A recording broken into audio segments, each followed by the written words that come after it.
다발성 만성통증 증후군이란 급격한 신체 손상 없이 발생하는 만성적인 통증을 특징으로 하는 신경계 장애입니다. 이 증후군은 정확한 원인은 찾기 어렵고 근본적인 치료 방법이 없다고 잘 알려져 있습니다. 이 증후군으로 고통에 시달리는 미국의 여성이 서울의 한 한의원에 방문한 이야기입니다. 한의원의 문 앞에는 침술과 뜸에 관해 상세한 설명이 붙어 있네요. 식은땀을 뻘뻘 흘리던 여성이 문 안으로 들어섭니다. 잠시 뒤 한의사와 대화가 이어지고 갑자기 한의사가 손목을 잡아 비틀고 이 여성은 외마디 비명을 지릅니다. 대체 어떻게 된 일일까요?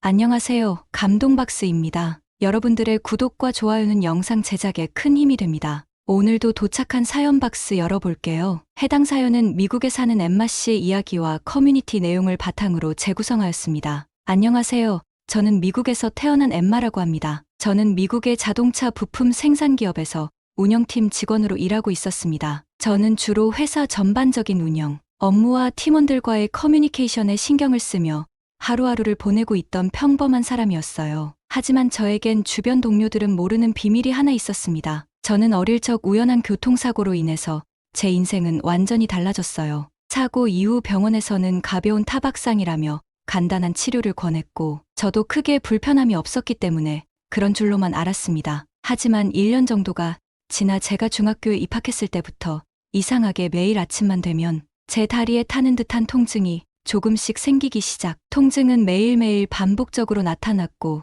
한 달쯤 지나니 아침뿐만 아니라 일상생활 중 시도 때도 없이 통증이 생겼죠. 보통은 참을 수 있을 정도의 가벼운 통증이었지만 가끔은 견딜 수 없을 정도의 큰 고통이 전해지기도 했었어요. 다리에 생긴 통증 때문에 집 근처에 있는 정형외과를 모두 방문해 보았지만 의사들은 모두 하나같이 말했어요. 통증의 원인을 찾을 수 없다며 어릴 적 교통사고, 후유증인 것으로 파악은 되지만 다리에는 아무런 문제가 없는 걸로 보인다고 심리적인 문제가 있을 수도 있다며 저에게 너무 큰 걱정은 하지 말라고 했었죠. 하지만 하루하루 시간이 지날수록 알 수 없는 증상은 반복되었고 저는 미국에 있는 대형 병원에 가보기로 마음을 먹었어요. 대형 병원에서 정밀 검사를 받았는데 결과는 정말 충격적이었죠. 의사는 다발성 만성통증 증후군이라는 병인데 희귀한 치병이라며 대체적으로 외상을 입은 뒤 뚜렷한 이유 없이 발생한다고 말했어요. 얼마나 크게 다쳤는지도 중요하지 않고 일상적으로 생기는 아주 사소한 부딪힘으로도 발생할 정도로 원인이 다양하다며 아직까지 치료법은 나오지 않고 있는 상황이라 병원에 주기적으로 들러 상태를 진단하고 가벼운 약 처방이 최선이라고 말했어요. 저에게는 정말 절망적인 말이었지만 저희 상황은 다른 사람에 비해 그나마 다행이라고 의사 선생님이 말씀하셨죠. 해당 병을 앓고 있는 다른 환자들은 심할 경우에는 지팡이나 휠체어 없이 생활하는 것도 불가능할 정도이며 가만히 있어도 멍이 들고 신체 부위에 바람만 불어도 참을 수 없는 고통이 생기기도 한다며 저에게는 다소 참을 수 있는 통증 정도만 발생하고 있기 때문에 관리를 잘한다면 병이 더 커지지 않을 거라고 이야기하셨어요. 하지만 의사 선생님은 언제 통증이 사라질지도 모르고 죽을 때까지 견디면서 살아야 할 수도 있다는 너무나 절망적인 말까지 하더라고요. 저는 미국 최고라는 병원에서 다른 나라와는 비교되지 않을 정도의 의료 기술을 가지고 있다고 굳게 믿어왔는데 고작 만성적인 다리 통증조차 치료할 수 없다는 사실에 그저 당황할 수밖에 없었어요. 정말 저에게 일어난 일이 원망스러울 정도로 어이가 없었죠. 그렇게 시간이 흘러 현재까지 저는 만성적인 통증을 겪으며 10년간 살아왔어요. 일상생활은 무리 없을 정도로 어느 정도 적응을 했지만 가끔 참을 수 없을 정도의 고통이 찾아올 때면 정말 이 상황에 지쳐버리기도 했죠. 그러던 어느 날 저에겐 뜻밖의 희망이 찾아왔어요. 저희 아버지가 우연히 한국의 다큐멘터리를 보게 되었는데 다큐멘터리의 주제가 한국의 전통의학인 한의학에 관한 내용이었죠. 아버지는 무언가를 느끼셨는지 저에게 해당 영상을 소개해주며 하루라도 빨리 한국에 가봐야 할 것 같다고 재촉했지만 저는 이미 미국의 가장 큰 대학병원에서 주기적인 진료를 받고 있는 상황이라 아버지의 말이 크게 와닿지는 않았었죠. 하지만 계속 이어지는 아버지의 재촉 때문에 저는 속는 셈치고 회사 일을 마치고 한의학에 관련한 다큐멘터리를 보기 시작.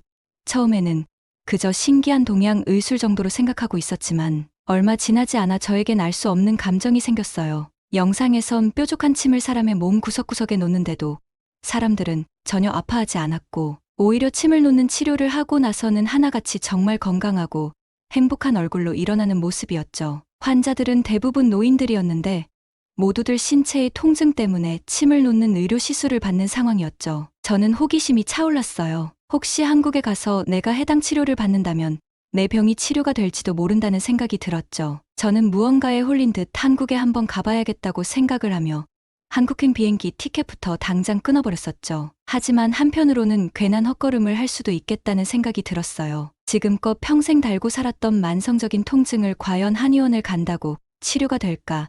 나는 의심하는 마음도 들었지만 한국에 여행을 한번 간다는 가벼운 생각을 가지고 한국으로 떠나기로 마음을 먹었어요. 그리고 얼마 후 저는 곧바로 짐을 챙겨 한국으로 떠났죠. 여행을 간다는 가벼운 마음을 가지고 있었지만 왠지 모를 기대감에 한국으로 가는 내내 설레는 마음이었어요. 그렇게 드디어 한국에 도착했던 날, 저는 고작 다큐멘터리를 보고 이곳에 온 것에 대한 걱정과 동시에 설렘과 기대를 같이 했어요. 하지만 한의원에 가서 내 병에 관한 새로운 이야기를 들어볼 수 있지 않을까 하는 생각에 이번 기회를 꽉 잡아보기로 마음을 다잡았어요. 그렇게 미리 알아봐둔 서울에 있는 한의원에 도착, 기대만 했던 한의사분을 마주하고 진료를 시작했습니다. 한의사님은 몇 가지 기본적인 상황을 물어보면서 제 손목 위에 손가락을 올렸어요. 저는 다리의 통증 때문인데 다리 검사를 하지 않고 손목을 만지는 것이 다소 당황스러웠지만 한의사는 저에게 저희 맥박을 느껴서 신체를 전체적으로 알아보는 것이라고 설명을 해주었죠. 신기하게도 몇 가지 질문과 손목을 만지는 것만으로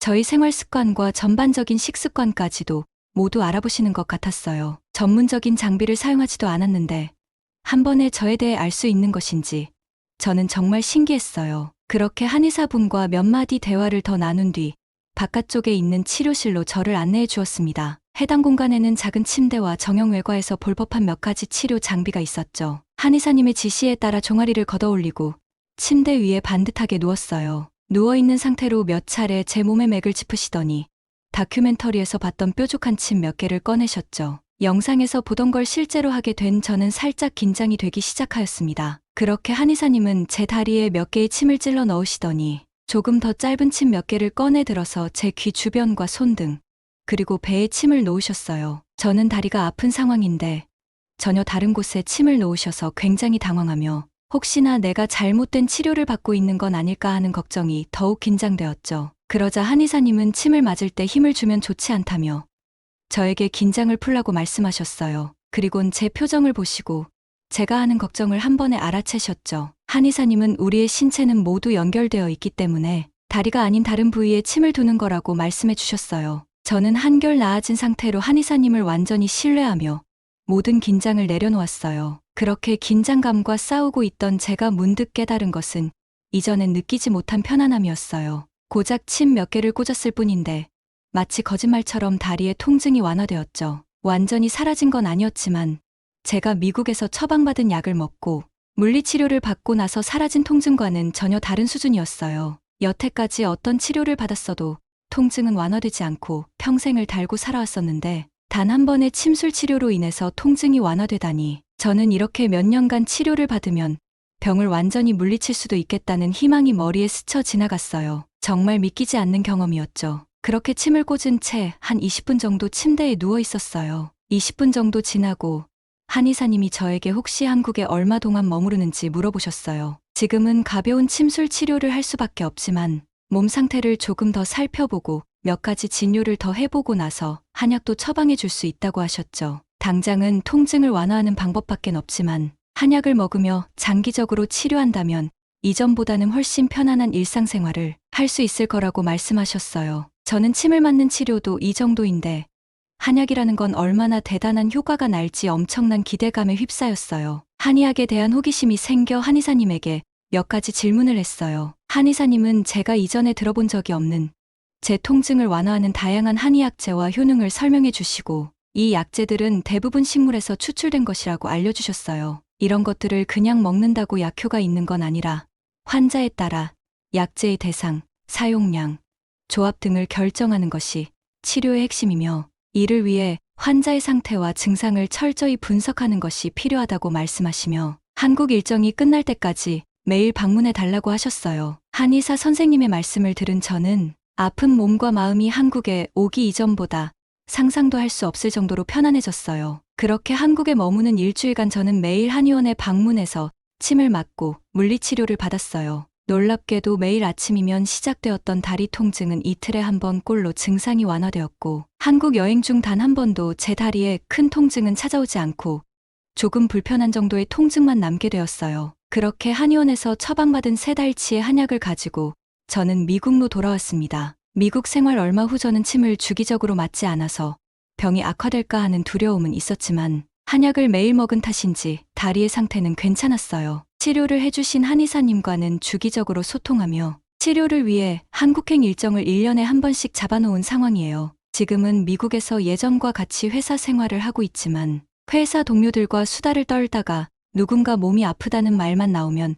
항상 한국에 한번 가보라고 권유하며 회사에서는 한국 홍보대사로 소문까지 났답니다. 한의원 덕분에 저는 이전과는 전혀 다른 건강하고 행복한 생활을 누리고 있어요. 요즘은 몇 달 뒤 한국으로 갈 때 한의사 선생님을 위한 선물을 고르는데 정신이 없답니다. 제 모든 걸 드려도 아까움이 없는 정말 감사한 은인이죠. 어떻게 들으셨나요? 저는 대한민국의 한의학에 다시 한번 감탄하는 계기가 되었는데요. 많은 분들의 구독과 좋아요는 영상 제작에 힘이 됩니다. 시청해주셔서 감사합니다. 더욱 좋은 사연과 영상으로 돌아오겠습니다.